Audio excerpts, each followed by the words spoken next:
Y la parábola para el día de hoy la vamos a encontrar en el Evangelio de Juan. Vamos a estar leyendo del capítulo primero, vamos a estar leyendo los versos 19 a 28.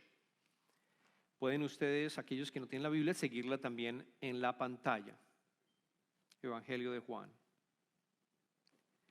Este es el testimonio de Juan cuando los judíos de Jerusalén enviaron sacerdotes y levitas a preguntarle quién era. No se negó a declararlo, sino que confesó con franqueza: yo no soy el Cristo. ¿Quién eres entonces?, le preguntaron. ¿Acaso eres Elías? No lo soy. ¿Eres el profeta? No lo soy. Entonces, ¿quién eres?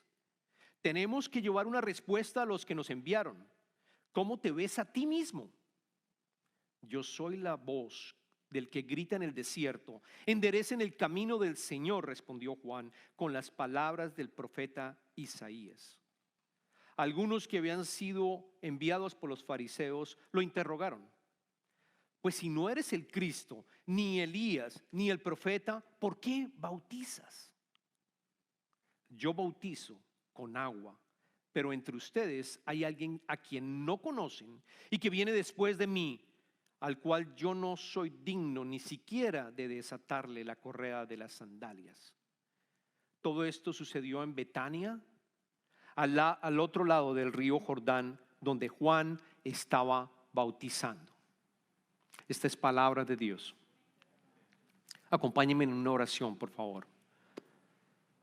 Padre eterno, te pedimos que continúes aquí con nosotros y con todos los que están viendo en línea, Padre. Que el Espíritu Santo los acompañe a cada uno de ellos y a nosotros, y que abran nuestros corazones para el mensaje que tú tienes para nosotros. Gracias por tu palabra. Gracias por el apóstol Juan. Gracias por Juan el Bautista. Gracias por tener esa posibilidad de escuchar tu voz. Te pedimos esto en nombre de tu Hijo amado Jesucristo. Amén.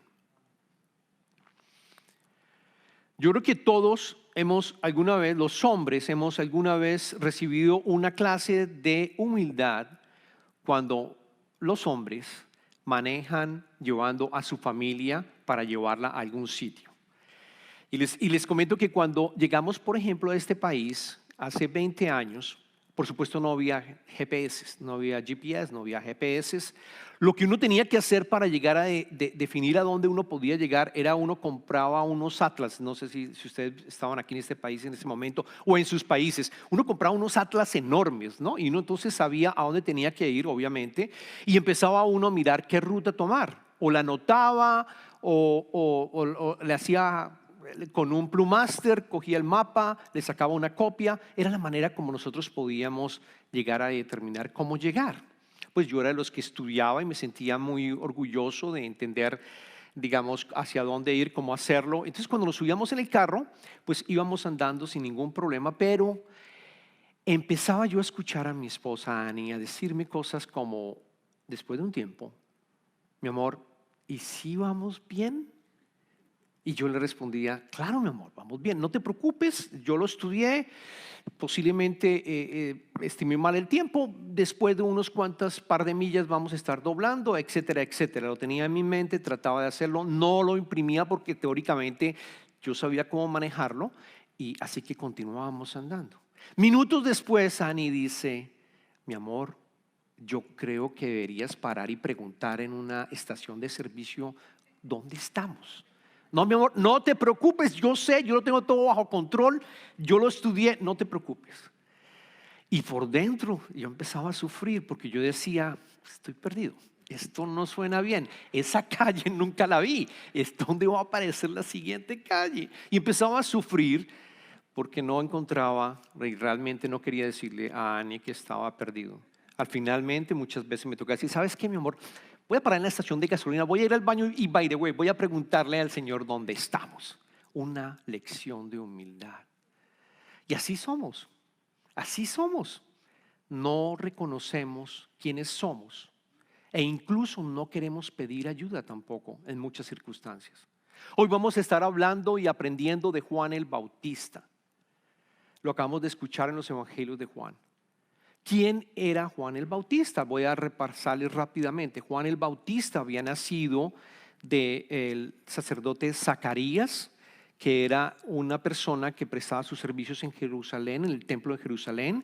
Y por otro lado, su mamá era Elizabeth, que también era descendiente de Aarón, era descendiente de Aarón, el hermano de Moisés.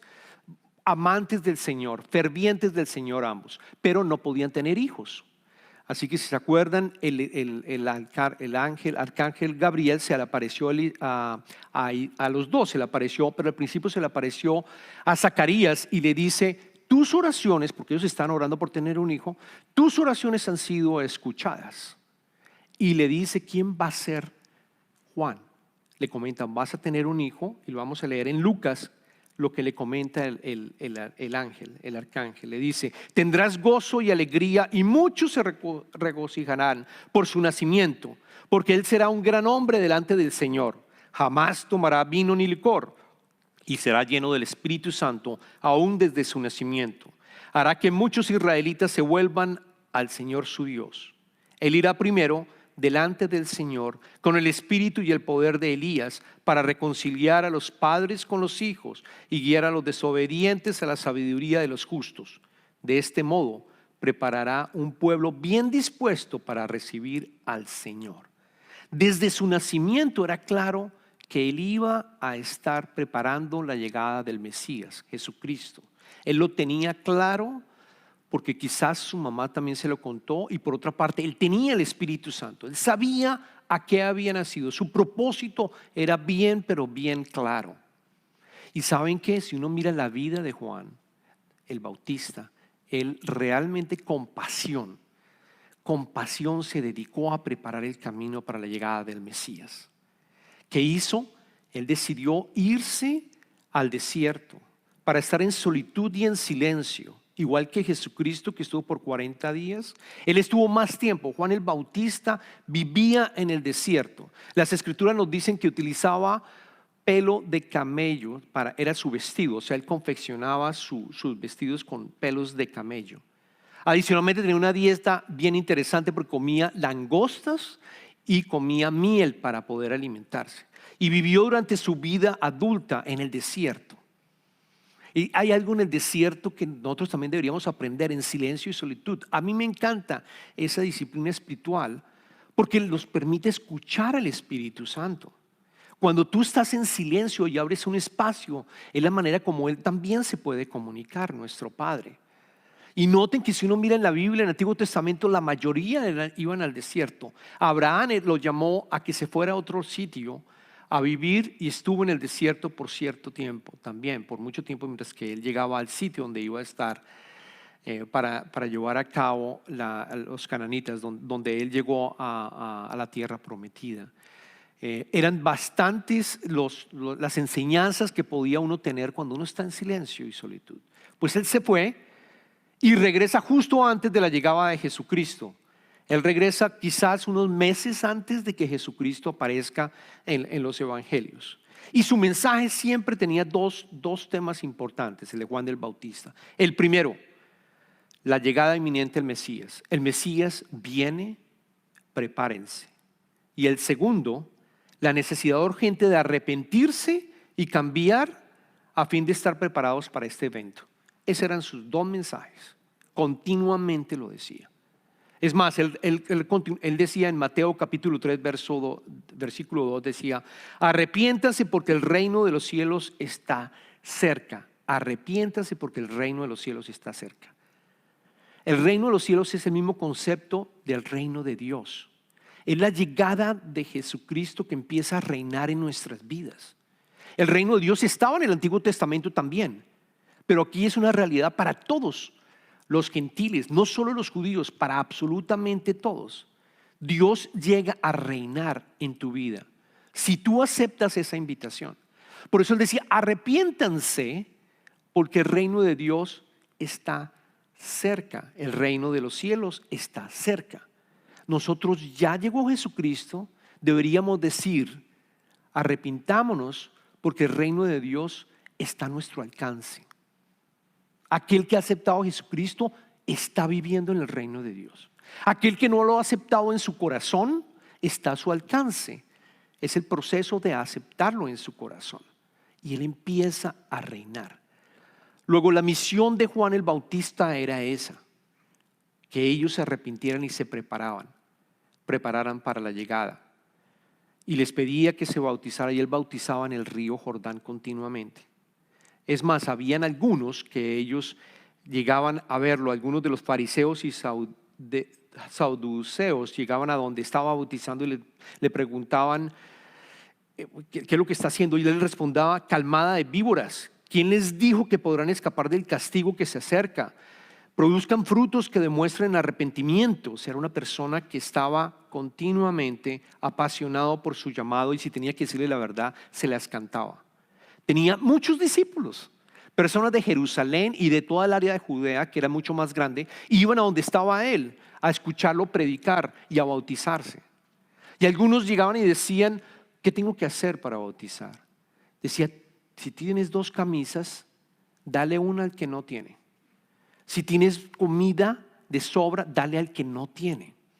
A los recaudadores de impuestos leemos que en las escrituras que les decía, cuando ellos preguntaban ¿qué tenemos que hacer para que nos bautice?, él decía: no cobren más de lo debido, porque los recaudadores de impuestos lo que hacían para obtener su ingreso era cobrar más y quedarse con una porción, por esa porción que estaban cobrando de más. Los soldados también llegaban y decían: ¿qué tenemos que hacer? Y él les decía: no extorsionen a nadie ni hagan denuncias falsas, más bien confórmense con lo que les pagan. Era un profeta hablando, era la voz de Dios hablando y pidiendo arrepentimiento. Y la importancia de Juan el Bautista también es porque fue el último profeta que ha habido. Está en el Nuevo Testamento. Habían pasado aproximadamente 420 o 30 años desde el último profeta que había sido el último profeta que había estado, era Malachi, quien había predicho básicamente la llegada del Mesías también. Pero habían pasado 430 años y Juan el Bautista es como un puente entre el Antiguo Testamento y el Nuevo Testamento. Es una persona supremamente importante para nosotros entender lo que hizo en su vida, para que muchos conocieran y prepararan el camino hacia el Señor. ¿Y por qué tuvo tanto éxito? Y esa es parte del mensaje que les tengo. ¿Por qué tuvo tanto éxito? Juan el Bautista tenía 2 cosas que tenemos que aprender nosotros como cristianos en nuestra vida. La primera es que tenía una forma particular de verse a sí mismo. Él tenía una forma particular de verse a sí mismo y una forma particular de ver a Cristo. Esas eran las 2 cosas más importantes. Esa combinación de verse a sí mismo y cómo veía a Cristo es lo que hacía que él tuviera fuerza, que él fuera directo, que él fuera inconmensurablemente fuerte, valiente y intrépido para decir estas cosas a todos, para hacer su trabajo. Ser humilde de cómo se veía él y ver de una manera especial a Jesucristo, a Cristo. Empecemos por la primera, una forma particular de verse a sí mismo. ¿Cómo se veía él? Él no se veía digno. Justo la canción que acabamos de escuchar. Él no se veía digno, él se veía indigno. Él decía: no hablen de mí, hablen de Cristo. No me resalten a mí. No piensen algo de mí, piensen más bien en Cristo, arrepiéntanse. No mencionen nada sobre mí. Yo no soy nadie. Esa es su primera característica que nosotros deberíamos aprender. Él no se sentía digno absolutamente de algún tipo de reverencia. Cuando dialoga con los fariseos y los maestros de la ley, lo leímos en los versos 19 a 20. Volvámoslo a leer. Este es el testimonio de Juan cuando los judíos de Jerusalén enviaron sacerdotes y levitas a preguntarle quién era. No se negó a declararlo, sino que confesó con franqueza: yo no soy el Cristo. Yo no soy. Punto. No dijo absolutamente más. No dijo su identidad, no explicó quién era.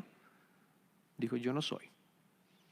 Ellos, como tenían la tarea de entender quién era, porque precisamente estaba bautizando, y los sacerdotes habían mandado a estas personas para que preguntaran a otros, para que preguntaran levitas, para que le preguntaran quién era él, porque probablemente era el Mesías, estaban preocupados.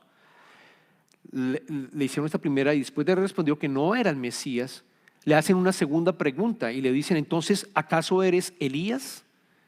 ¿Por qué? Porque Elías había sido, Jehová precisamente había anunciado en Malaquías como profeta, en el capítulo 4 le había dicho que iba a venir Elías nuevamente antes de que Cristo, antes del Mesías.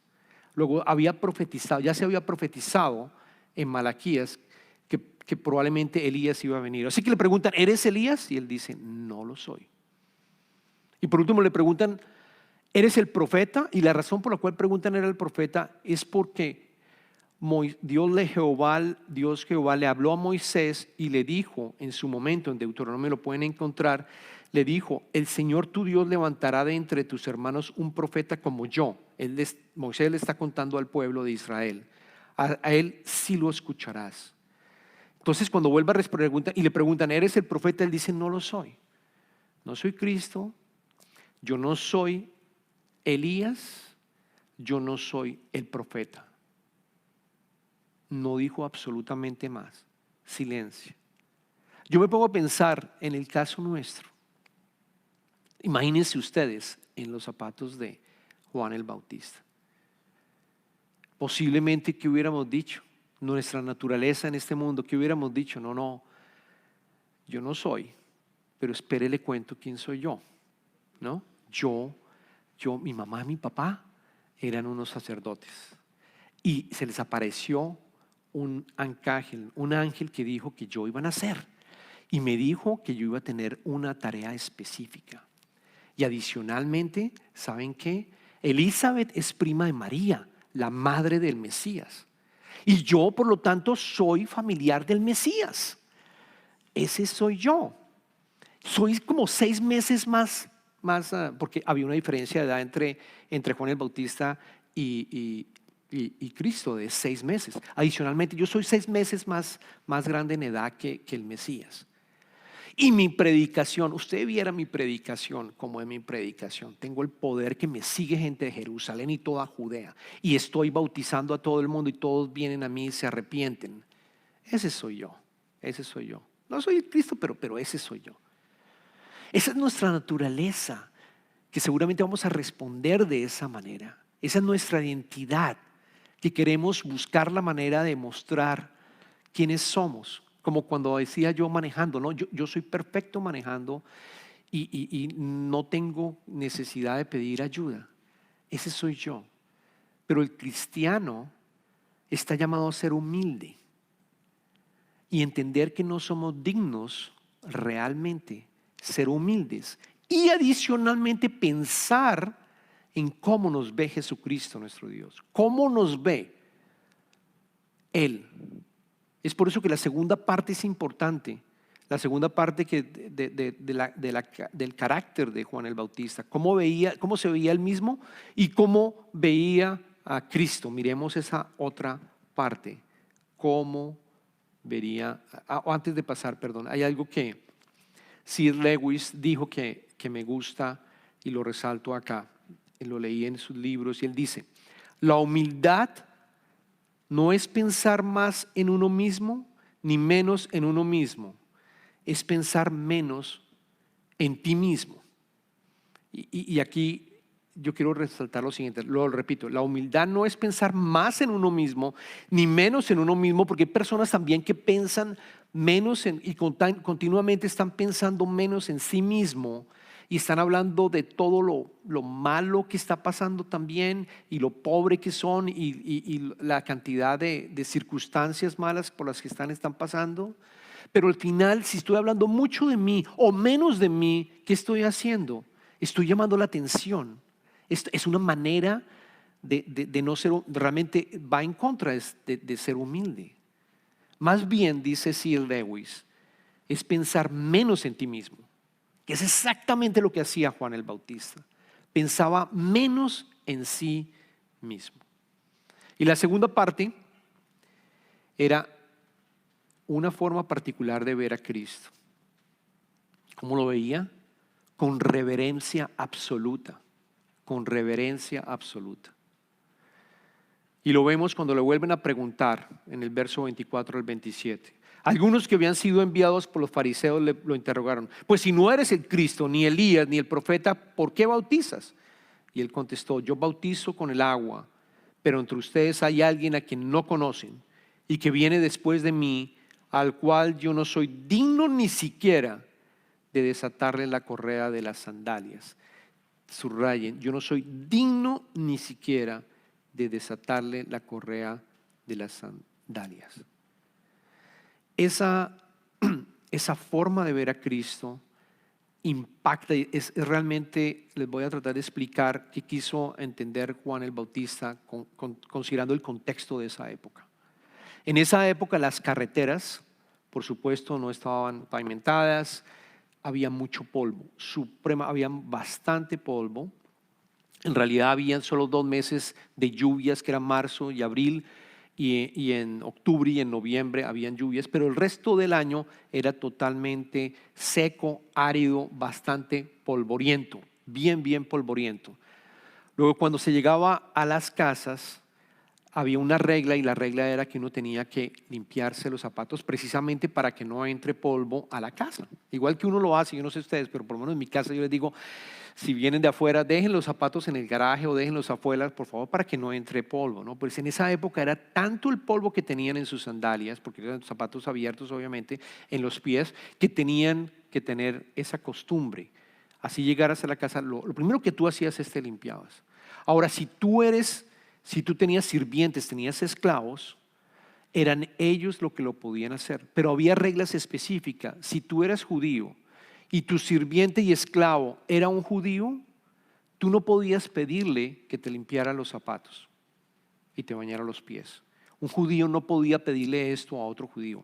Era degradante que una persona limpiara los zapatos. Es considerado lo más degradante. Yo no sé en los países de ustedes qué es lo más degradante que puedan pensar, pero en esa época era degradante que alguien lavara los zapatos. Era lo más bajo que pudiese haber. Incluso los rabinos tenían sus discípulos, y ellos hacían y seguían al rabino constantemente y le servían al rabino. Y uno pensaría, bueno, de pronto el discípulo hacía lo que limpiarle los zapatos al rabino. No, por supuesto no lo hacía. ¿Por qué? Porque era demasiado degradante. ¿Y qué está diciendo? ¿Qué está diciendo Juan el Bautista? Juan el Bautista diciendo: yo no soy digno ni siquiera de desatarle las sandalias. Es decir, lo más bajo de lo más bajo en toda la cadena social. Es como está viendo a Cristo, lo está viendo reverente. Es Dios, y es Dios, hermanos. Jesucristo es también Dios. Se hizo hombre y es Dios. Es la manera como Él lo ve, como deberíamos nosotros también verlo, con reverencia. Es un ser divino que no tenemos palabras para poder describirlo. Luego, ni siquiera puedo ser digno de poderle desamarrar las sandalias de Él. Es por eso que esa combinación de sentirnos humildes, de ser humildes, pero por otro lado, saber que yo le sirvo a un Dios maravilloso, que lo que me importa a mí es cómo me ve Él, no cómo me ven las personas con las cuales estoy viviendo. No me importa cómo me ve el mundo, a mí lo que me importa es cómo me ve Él.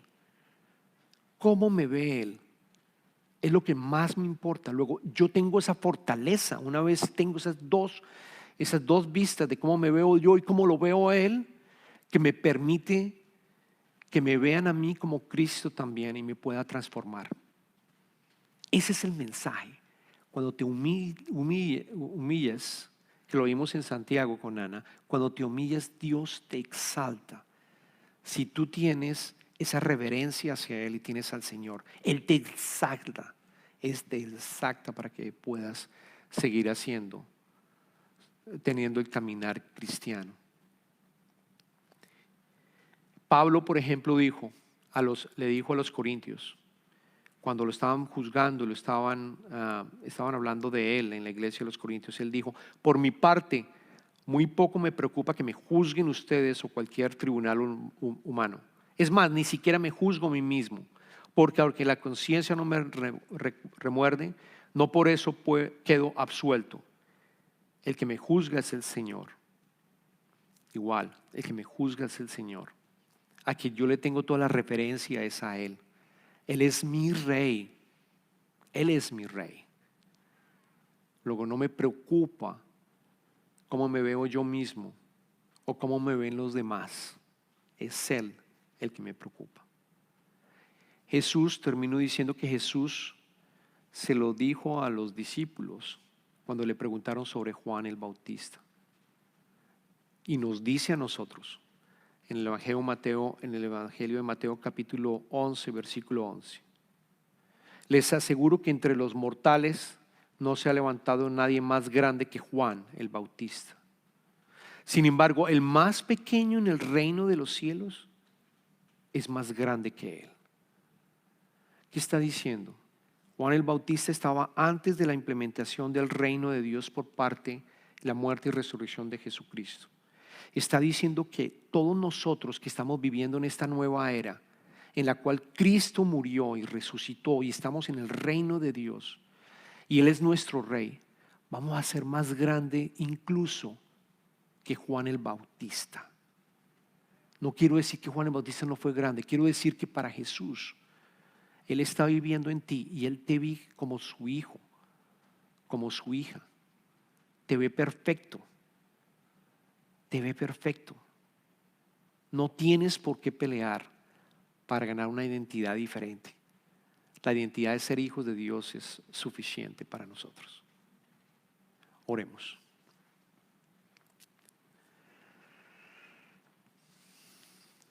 Padre amado, te damos infinitas gracias por tu palabra y te pedimos que nos ayudes con el poder de tu Espíritu Santo a recordar que no somos dignos, que no tenemos que buscar identidades en este mundo, porque solo con el hecho de ser tu hijo y tú ser también nuestro rey es suficiente, más que suficiente.